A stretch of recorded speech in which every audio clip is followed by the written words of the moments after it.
नमस्कार. आजचा ताटीचा अभंग. माऊली आपल्या झोपडीचे दार म्हणजे ताटी लावून बसले आहेत व ती उघडण्यासाठी मुक्ताबाईंनी ताटीचे अभंग रचले, असं सांगितलं जातं. पण मला वाटतं ते प्रतिकात्मक आहे.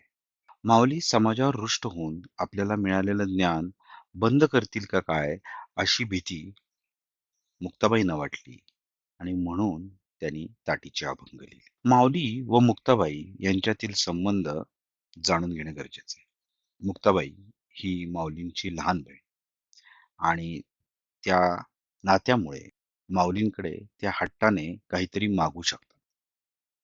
दुसरं एक नातं म्हणजे विठ्ठलपंतांनंतर काही वर्षातच मुक्ताबाईंनी घराचा ताबा घेतला. आपल्यापेक्षा वयाने वडील असणाऱ्या भावांना पुत्रवत प्रेम दिले. निवृत्तीनाथ मुक्ताबाईंना मुक्ताई म्हणायचे. त्यामुळे माऊलींवर मुक्ताबाईंचे आईसारखे प्रेम होते. माऊली आणि मुक्ताबाई यांचे गुरु निवृत्तीनाथ. या अर्थाने त्यांच्यामध्ये गुरु बंधू भगिनी असंही एक नातं आहे.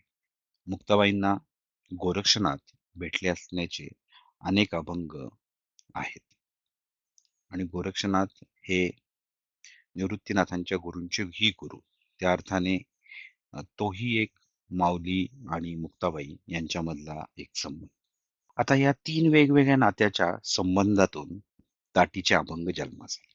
काव्य एक, पण एकाच काव्यात 3 वेगवेगळ्या छटा तुम्हाला ताटीच्या अभंगात बघायला मिळतील आणि हेच आजचं वैशिष्ट्य. आता आजच्या अभंगातील पहिली ओळ बघा. आपण सर्वच ब्रह्म असू, तर तुम्ही कुणावर रागवला आहात? हे वाक्य गुरु भगिनीचे आहे. किंवा अभंगातली आणखीन एक ओळ बघा. जर योगी व्यक्तीला क्रोध आला, तर तो योगी राहील का? हे आईनं मुलाला समजून सांगण्यासारखं वाटतं. किंवा अगदी शेवटची ओळ बघा. सोडून द्या. आपल्या ज्ञानाचं कवाड उघडा म्हणणारी लहान बहीण वाटते. आणि हाच एक अभंग नव्हे, तर ताटीच्या अभंगातील जवळपास सर्वच अभंग अशा तिन्ही छटांचे मिश्रण आहे.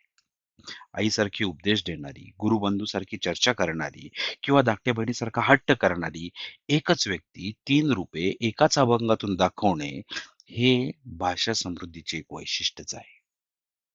रामकृष्ण हरी.